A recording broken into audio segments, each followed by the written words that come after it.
Hey, it's Chris here today from Huckabones Equipment. You'll see behind me for today is an RTV-X1100 with a nice front V-blade from Kubota, as well as a nice big sander in the back here. You know, this is the ultimate snow machine for moving snow and getting your sand and salting done. So first we're going to do an overview of the two implements and then jump right into actually trying this unit out so you get an idea what it's capable of.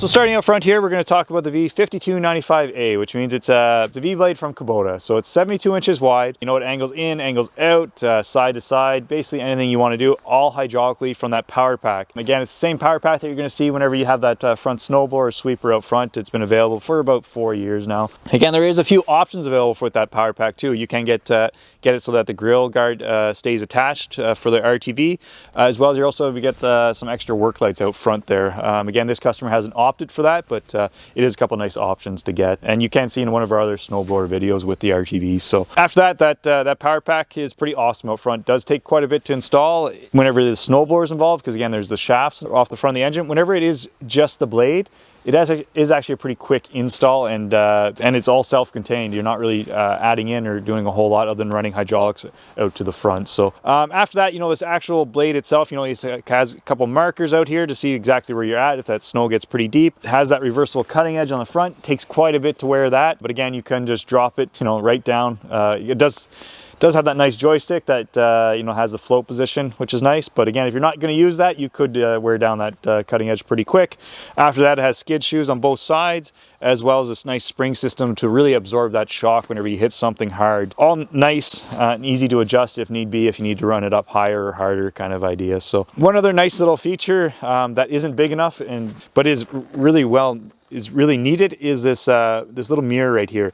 Again, it never seems to be in the right position, kind of bounces around out front and kind of will work its way down, but it is needed because this moldboard is pretty high. You're not really able to see out front what you're doing. You just get like a snapshot of what is actually happening out front, unfortunately. So it'd be great if that little piece of glass mirror was a little bit bigger, but it's not, so you could always upgrade as need be. So after the fact, kind of a quick overview of this blade out front. The system that hooks it up, again, like I mentioned, all hydraulic, nice and easy to take on and off. It is just 2 pins if, say, you did have other implements to go on out front. So kind of hooks up kind of like the rest of our snowblowers and stuff with those 2-pin systems. So yeah, so let's move on, talk about this RTV and then the sander in the back. So now talking about the Kubota RTV itself, we have a few other videos on our YouTube channel talking about all the RTVs themselves and the pros and cons to them. So this one, we're just going to stick to this particular unit and some of the dealer installed options. So out front, you'll see that has some signal lights. You have some front work lights. Outside that, then you have side view mirrors, as well as a strobe light and a rear work light.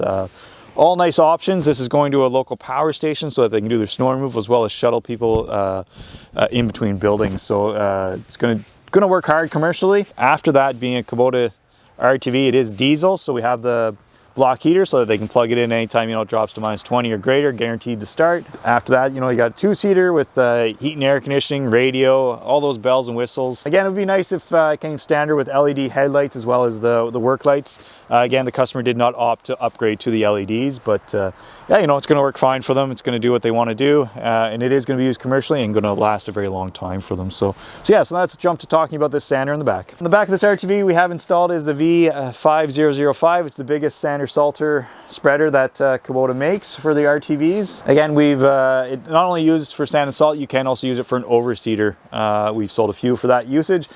Most uses in this area, obviously, as you can see behind me and around me, is sanding and salting as we're moving lots of that white stuff in and out and around, which leaves a nice layer of ice after. So this has a variable speed, has adjustments for the speed of the spinner on the back, as well as adjustments for the size of the auger for the material coming out, for adjustment wise there, for how quick or slow you want things to come out. Yeah, and otherwise it does accept a lot of different materials. Again, most common, as I mentioned now a few times, is sand and salt. But again, you can adjust Be mindful, do not load this up overnight and then just expect it to be sitting as you see it right now. If you do not strap it down properly, this hydraulic dump box will tip up on you whenever it is fully loaded. So yeah, so be mindful of that. Do not walk away with it fully loaded. Being electric powered and not hydraulic or PTO driven is not overly strong. So if you're going to be putting wet sand in there, it's not going to be throwing it very well.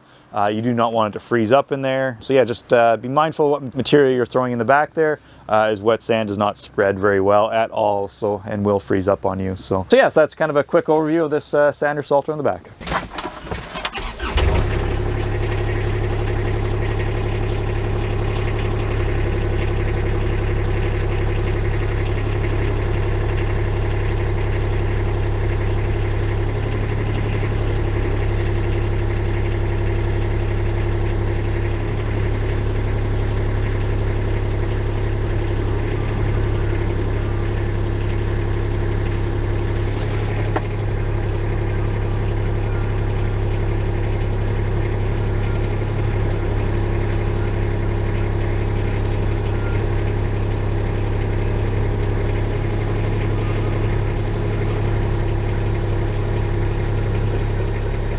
So each hydraulic cylinder out the front there is run independently of each other. So whenever you're controlling the left side of the V-blade, it's these two right here, moving it front or back. And then for the right side, it's these two. And then for up and down, right there.